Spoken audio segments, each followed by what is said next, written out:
I've been meaning to make this for a while, but I've been unable to because while I've wanted to give freelance advice in the past, in a way I didn't feel I was yet properly qualified.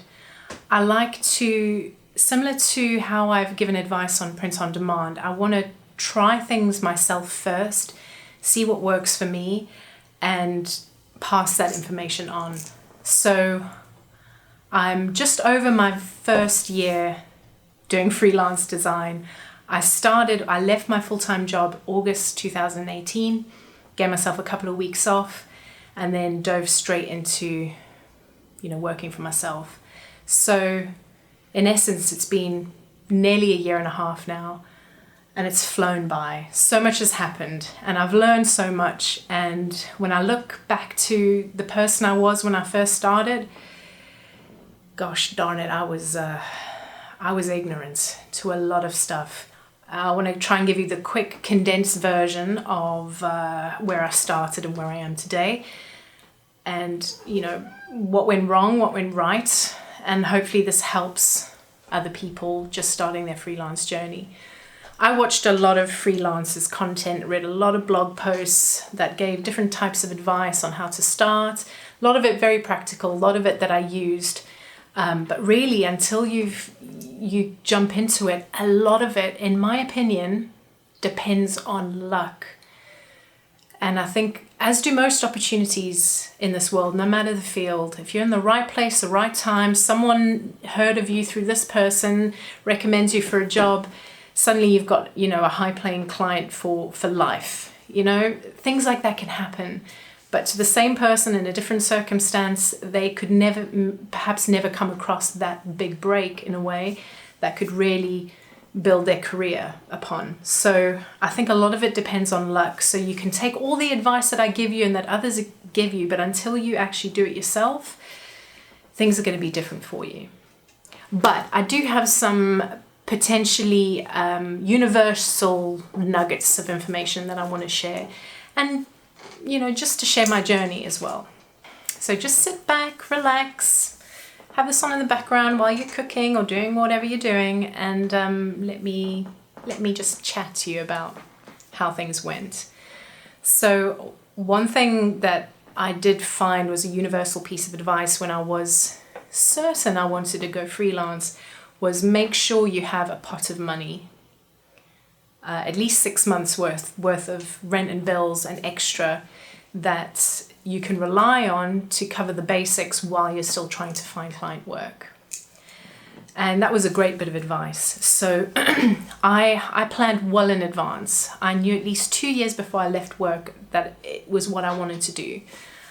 I allowed 1 year I moved at the time, so I moved from the south of England to the north to get settled, and then the next year I just saved whatever I could afford. It wasn't a set amount, or whatever I could afford over that year I put into savings. So I managed to save roughly about 14,000 British pounds in that time, and I paid a big chunk off my car. I paid off an old student account that I had with a bank that I still had an overdraft on, even though I hadn't touched the account. I paid that off. I tried to get rid of as many big loans, and I paid my credit card off, that kind of stuff that I wouldn't have to worry about. It would just be day-to-day and month-to-month bills that the rest of the money could cover. So by the time I'd paid all of those little bits and pieces out, I had probably just under 10,000.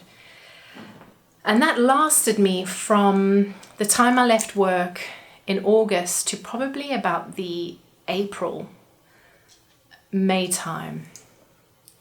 I needed to buy a few bits of equipment in that time. There was other expenses that I didn't counter for that came out. So I was glad to have that. So I would suggest having at least 6 months worth of essential bill money saved before you even think of quitting your full-time job. So the idea for me was, which is where I really went wrong, and I wish I could change, but it's done. I saw this 6 months worth of money as, I've got a little pot of money. I can pretty much do what I want in these 6 months. Now, that doesn't mean I just laid back, took half days, chilled. I worked really, really hard. but probably on the wrong things. Now, very ignorantly, super ignorantly, and never think like this, ever. I built up a really good reputation in my last company as a designer, video producer, all that kind of stuff. And I guess I was used to a level of respect people had for my skills. So I arrogantly and ignorantly thought that as soon as I left work, it would just be a case of getting my name out there, making sure people knew I was available to take on work, and I would get those clients. So because my mindset was that deluded that, if I build a website, people will just come and hire me, I thought I'm going to use these 6 months, my first 6 months, to build up my passive income streams. So I'm going to investigate on how to do stock graphics. Print on demand came later. That was something I learned way after I started on my stock graphics journey. I wanted to create a blog, monetize it. I wanted to create YouTube content. My original YouTube strategy wasn't to do stuff like this at all. It was purely for tutorial videos where I wouldn't appear on screen. And I thought I could do those in my spare time. It wasn't a priority. It would be something I could do as and when I could, to slowly build up to my 1,000 subscribers and whatever amount of watch hours it was to become a partner.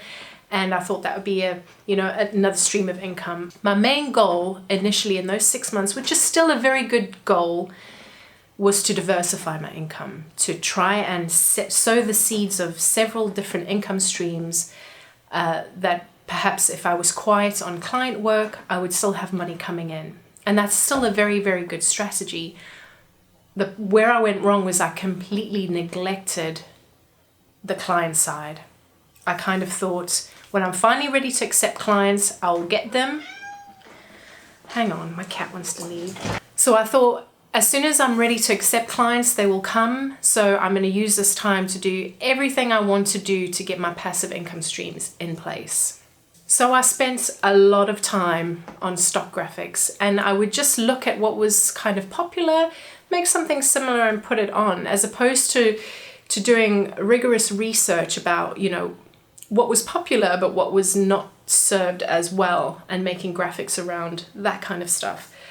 So I spent a stupid amount of time just basically recreating stuff that was already there, but in my own style, that really I couldn't market because it wasn't unique in any way. It was just one of the same but slightly different to what was already being sold. So perhaps I spent too much time here trying to figure it out before I kind of just said, probably in the February, like 5 months later, I'm going to leave this and focus on something else. And in the meantime, round about the end of the year of 2018, that's when I discovered print on demand and started exploring options around that as well. Yeah, and I feel like that first few months, a lot of time was wasted.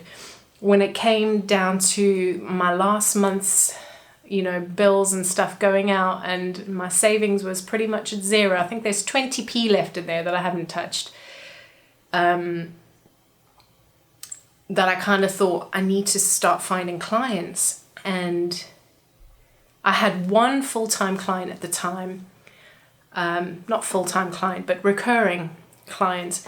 But the work was very sporadic. I couldn't rely on it at all for income.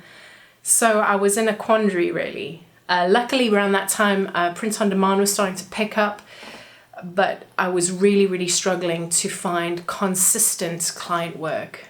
And I really beat myself up about it. I thought I really should have been doing this right from the start. How could I ever have thought that as soon as I'm ready to market myself, these clients are just going to appear out of nowhere and hire me? It was one of my biggest mistakes. And I was worried for a couple of months because I was, luckily I have a partner, but I don't want to have to rely on anybody and put anybody out. This is my business. It was my choice to leave.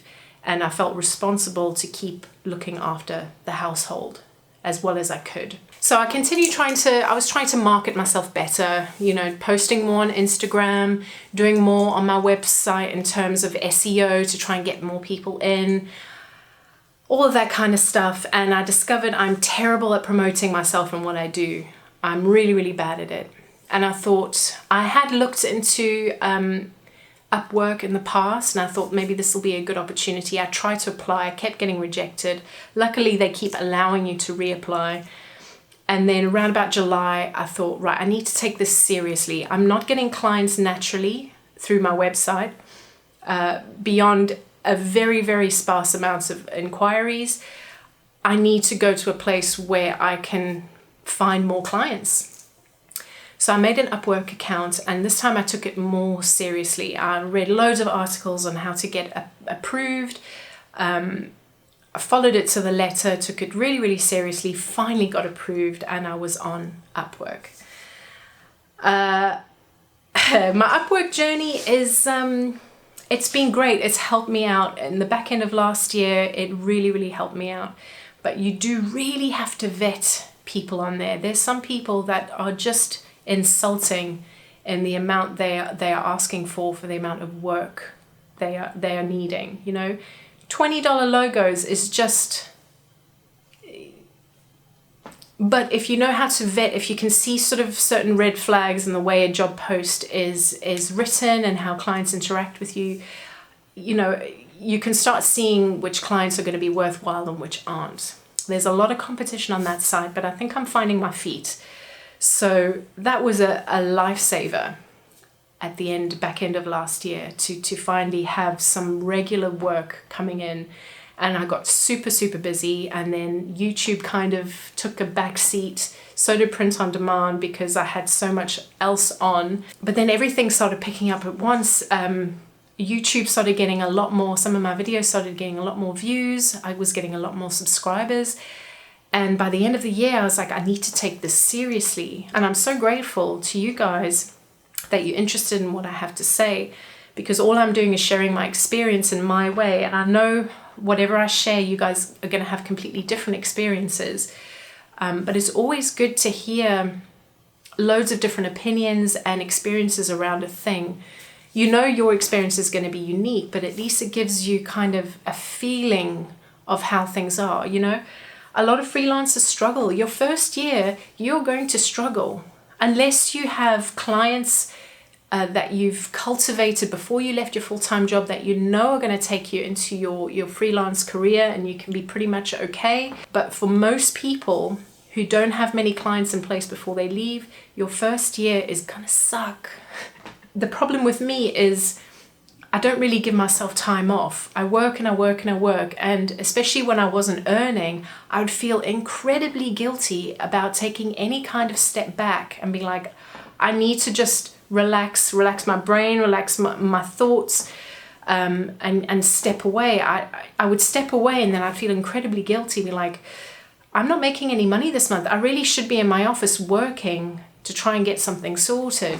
So you can get into a very unhealthy headspace, and these people like who promote grind, work your weekends, work your evenings, that's not sustainable and it's not healthy, and you need to take a step back. So it's a very fine balance of, you know, you can let yourself down very easily by not doing enough, but you can also burn yourself out by trying to do too much and having your focus scattered. I've kind of gone on a bit. This isn't following the nice format that I set out. So I think I've kind of mostly covered what went wrong. So what went right? I managed to pay all my bills in my first year. There was never a month that I wasn't able to contribute towards the bills, so I was pleased with that. It was a success. What else? Started making regular money on print on demand, which, if you saw my last video, was an absolute lifesaver some months, where I was just that little bit short and I would get a payment from Redbubble or TeePublic, and it would just be such a relief to get that through. And somehow throughout the year, I've managed to properly diversify. So now that I'm monetized on YouTube, through my website as well, print on demand, and client work, I've got money coming in from multiple sources, which is all I really wanted. I still have so much work to do, so much to do, but I'm just so glad that the seeds that I planted months ago are now starting to grow into, you know, very small, you know, tiny little buds coming out, but I know if I continue, they're just going to keep growing. So I'm really chuffed with that. So the most valuable thing I've learned in my 1.5 years doing freelance is my weaknesses and what these weaknesses are and how cleverly they hid while I was in full-time employment and they weren't really coming to the fore. And now working for myself, I really know what my weaknesses are. But it's interesting because now that I know what these weaknesses are, I can put stuff in place and improve on them. So it's kind of a positive. But out of all that, I know now where I need to spend the most of my time, where's going to be the most fruitful endeavors for me. I've learned a lot, and I guess I had to go through those ups and downs to have some clarity about where I'm going forward. One bitter pill there is to swallow about going freelance is there's no immediate payday. You're going to have to sow a lot of seeds, diversify your income as much as you can, and you might not see any return from that in a month, 2 months, 3 months. And that's hard. Sometimes you think I'm putting all my effort and my soul into this thing and I'm seeing nothing from it when really I could be working on something perhaps a little bit more beneficial to me right now. And yes, like with me with the stock graphics, there's a time where you think, I'm not doing this right. I don't have the time to give it anymore. I'm going to let it go. There is correct moments to do that. But a lot of it, when you're seeing some return and it's small, you know you're on the right track, so you just have to keep going, but that is very, very difficult sometimes. So I guess the biggest takeaway that I can give you for anybody who's wanting to work for themselves is small steps. Evaluate, reevaluate where you are, and maybe 1 year to 2 years later, you'll finally start reaping the rewards of what you sowed when you first started. You have to be in for the long haul, and people who kind of throw in the towel after about 6 months, in a way, sometimes you have to. If you have no money to pay the bills, you have to. But you might be doing yourself a disservice too, because maybe you just needed an extra 3 months to finally start getting some return from all the work you're putting in. So it's a difficult road, guys. It's not easy. Just make sure you're prepared. Make sure you have a stash of money for the worst case scenario. I'm trying to improve myself all the time to try and be a better designer, to try and be someone who I can trust, that I know I've got the skills that I need to do certain things. And yeah, we continue on. So I think this is going to be a long video. This is like the 3rd clip and we're on 7 minutes on this clip. So I apologize and thank you if you stayed this long. And any questions, just go down to the comments, ask me. I know I don't always reply. I'll try my very best. And yeah, if you're going on this same journey as me, I hope it goes well for you guys. Thank you for staying all this time, guys. You take care and I will see you very soon.